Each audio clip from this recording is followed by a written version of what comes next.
अधूरी इच्छाओं वाली स्त्रियां। एक बार एक स्त्री चाणक्य के पास गई और उनसे पूछा, आचार्य जी, स्त्रियों की इच्छाएं अधूरी क्यों रह जाती हैं?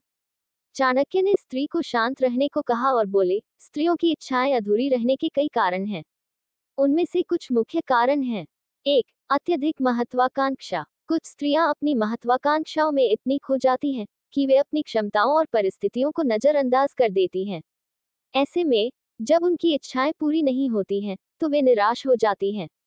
2. दूसरों पर निर्भरता। कुछ स्त्रियां अपनी इच्छाओं को पूरा करने के लिए दूसरों पर निर्भर रहती हैं।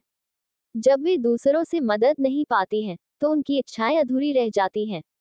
3. आत्मविश्वास की कमी। कुछ स्त्रियों में आत्मविश्वास की कमी होती है। वे अपनी क्षमताओं पर विश्वास नहीं करती हैं और इसलिए अपनी इच्छाओं को पूरा करने के लिए प्रयास नहीं करती हैं।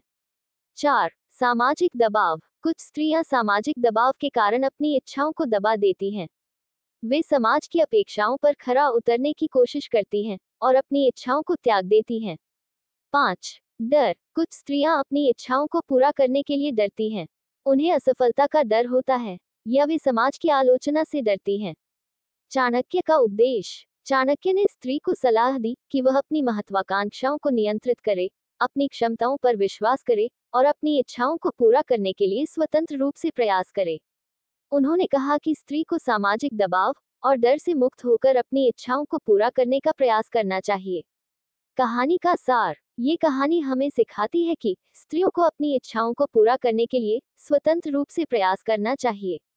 उन्हें अपनी क्षमताओं पर विश्वास करना चाहिए और सामाजिक दबाव और डर से मुक्त होकर आगे बढ़ना चाहिए।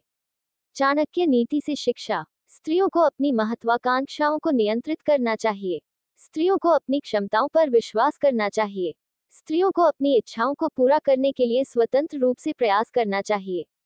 स्त्रियों को सामाजिक दबाव और डर से मुक्त होना चाहिए।